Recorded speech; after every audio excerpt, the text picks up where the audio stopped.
This video sponsored by Mode Shop. இப்போ நம்ம பார்க்க போகிறது பார்த்தீங்கன்னா டிரான்ஸ்ஃபார்மர் என்ன வேலை பார்க்குது அதை தான் பார்க்க போகிறோம். ஃபஸ்ட்டு வந்து சோலார் பேனல்லேருந்து எஸ்சிபிக்கு போகும். எஸ்சிபிலேருந்து இன்வெர்ட்டருக்கு வரும்.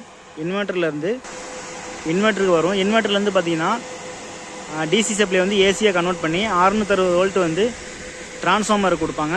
டிரான்ஸ்ஃபார்மர் என்ன வேலை பார்க்குது அதை பற்றி தான் நம்ம பார்க்க போகிறோம் இன்றைக்கி. டிரான்ஸ்ஃபார்மரில் பார்த்தீங்கன்னா ஆயில் டெம்பரேச்சர், வைண்டிங் டெம்பரேச்சர் ரெண்டு இருக்கும். இதில் வந்துன்னா வைண்டிங் டெம்பரேச்சர் வந்து பார்த்திங்கன்னா அலாரம் எப்போ காமிக்குன்னா 90 டிகிரி வந்த பிறகு அலாரம் காமிக்கும். 95 போணுச்சுன்னா ட்ரிப் ஆகிடும். ஆயில் டெம்பரேச்சர் வந்து 80 வந்து அலாரம் காமிக்கும். 85 போச்சுன்னா ட்ரிப் ஆகிடும். அடுத்து வந்து டிரான்ஸ்ஃபார்மரோட வேலை என்ன, அதை நேம் பிளேட் தான் பார்க்க போகிறோம். இதான் வந்து ஆர்ஒய்பி இன்புட் கொடுத்துருவாங்க. அவுட்புட் வந்து ஹெச்டி வோல்டேஜே வரும். டிரான்ஸ்ஃபார்மர் நேம் பிளேட் இதாக இருக்குது பார்த்தீங்களா.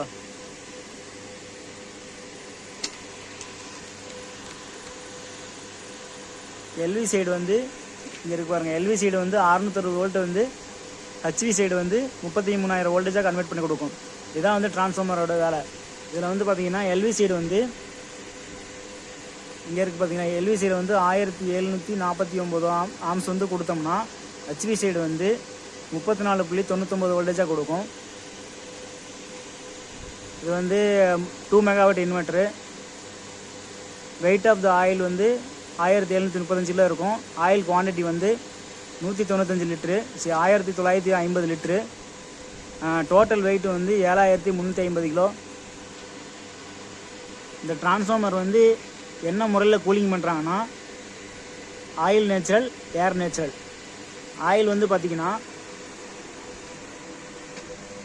இது வழியாக ஆயில் வந்து இந்த ரேடியேட்டருக்கு வரும். இந்த ரேடியேட்டர் வந்து இது வழியாக ரேடியேட்டருக்கு வரும் தெரியுங்களா. ரேடியேட்டர் வந்து ஆயில் வந்து கீழே ஆயில் பம்பு.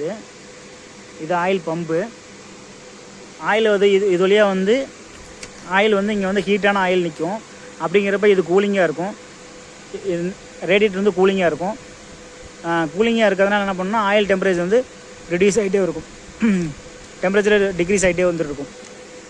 டிரான்ஸ்ஃபார்மர் வந்து இப்போ நம்ம சோலாரில் வந்து பார்த்திங்கன்னா டிரான்ஸ்ஃபார்மர் என்ன வேலை பார்க்குதுன்னா ஸ்டெப் அப் பண்ணுது. அதாவது 660 வோல்டேஜ் பார்த்திங்களா. 660 வோல்டேஜ் வந்து 33,000 வோல்டேஜ் வந்து கன்வெர்ட் பண்ணி கொடுக்குறது. இது போல் தான் டிரான்ஸ்ஃபார்மர். இதுதான் இந்த வேலை தான் டிரான்ஸ்ஃபார்மர் பண்ணுது. இந்த சைடு வந்து அவுட் கோயிங் கேபிள் 33,000 வோல்டேஜ் இந்த கேபிள் வழியாக தான் விசிபிக்கு போகும். ஓகே ஃப்ரெண்ட்ஸ், இன்றைக்கி வந்து டிரான்ஸ்ஃபார்மரை பற்றி தெரிஞ்சுக்கிட்டோம். நான் அடுத்த வீடியோவில் வந்து நம்ம ஹெச்டி பேனலை பற்றி தெரிஞ்சுக்கலாம். Okay, thank you.